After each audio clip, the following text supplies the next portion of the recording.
Ямар нэгэн байдлаар одоо юу гэдгийг энэ аль нэгэн бүлэг рүү орсон ч юм уу гомдсон барьсан зүйл байхгүй.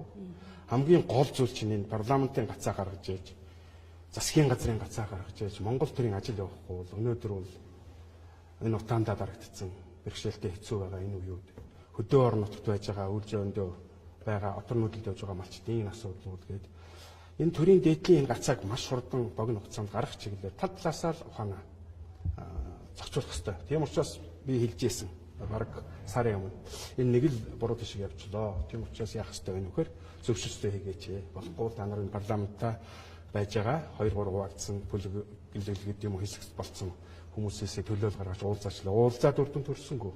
Сураг нь 3 удаа уулзлаа үрдэн төрөхгүй байх гэж. Төрийн 3 өндөрлөг байж нь гуруулаа одоо хоорондоо уулзах хэрэгтэй. Энэ чинь ганцхан одоо юу гэдэг инколтой асуудал биш шүү дээ. Бас хөрөсгийн асуудал шүү дээ. Батлагын асуудал шүү дээ. Бүхэлдээ энэ Монгол улсын эрх ашигын асуудал. Тийм учраас энэ одоо үндэсний аюулгүй байдлын зөвлөл хуралдаж энэ асуудлыг нэгцэг чиг зүгт нь гаргах чиглэлээр бас ирэх хөшин бодож байгаа л гэж ингэж байна.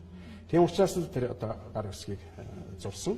Парламентын гол асуудал нь хөдөлгөөний дагыг огцруулснаар гэж та хувьд шийдвэр гаргах шиг боллоо гэж ойлгож байна. Ер нь өөр гарц гаргалгаа байх. За ер нь тэгээд ганц үндэс тулчаад байна шүү дээ. Тэгээ мэдээж хэрэг хуулиа хараад ингээд бид нар суугаад авах юм бол түрүү чи хэлсэн хоёр л асуудал байж байгаа. Тийм учраас энэний шийдлийг гаргах ганц эрх нь бол тэр хөндлөө байгаа байхгүй юу? Өргөдлөх тухай асуудал л байх үхээс цэцгийн асуудал чинь процессороо хуулийн процесс явдал нэлээд тийм удаашралтай асуудал байгаа учраас л би одоо парламентын олонх нь гаднаа байж хахад их хурлын дэд дарга дууга одоо нэг талд нь суугаад байж болохгүй шүү дээ. Ядаж хоёр талдаа байж байгаа эвдрүүлэх юм бодъё л да. Магадгүй намайг гарын уск зурсан учраас тэр 38 хүн надтай бас хамт уулзаад ямар гаргалгаа гарц вэ гэдэг чиглэлээр уулзлуу гэдэг л юм одоо эрхийн зөвшөөрлийн бичиг гэдээ бас ойлгочихгүй юм.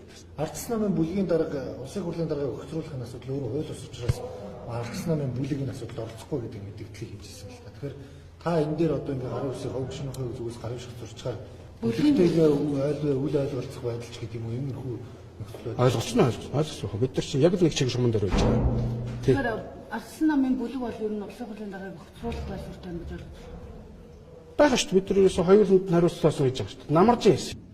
Тэгээд хамгийн гол бол шийдлийг би юу гэдэг хин нэг үнийг шахах байд юм уу хүнд байдалд оруулах гэхээсээ илүү хүнийхээ хувьд энэ нөхцөл байдлыг бас ойлгож өөрөө ямар нэгэн байдлаар гарцын манай одоо их хурлын дарга бол боцох гэж бодож байна. Мэдээж хэрэг хурлын дэд даргын хувьд гар ус сурах гэдэг бол хүнд байсан, олон удаас бодсон, өртөгөө ярьсан, зөвлөсөн. Тэгээд сонгогч олон түмэн ард түмнийг энэ хэцүү цаг үед би нэг нөгөө ихэд бол одоо гудамжинд дааруулж чиглэл юм бариулаад цуглуулаад тэр нь хоногоор нэгдэл байх асуудал бол тийм таатай биш. Тэрнээс илүү зардал гарна. Тийм учраас ард түмэн 50 амгалан байх юм бол улс орны одоо бас нэг тийм өнгө гэр бүлгээ гараад ирдэг шүү дээ. Тэр талаас нь бод.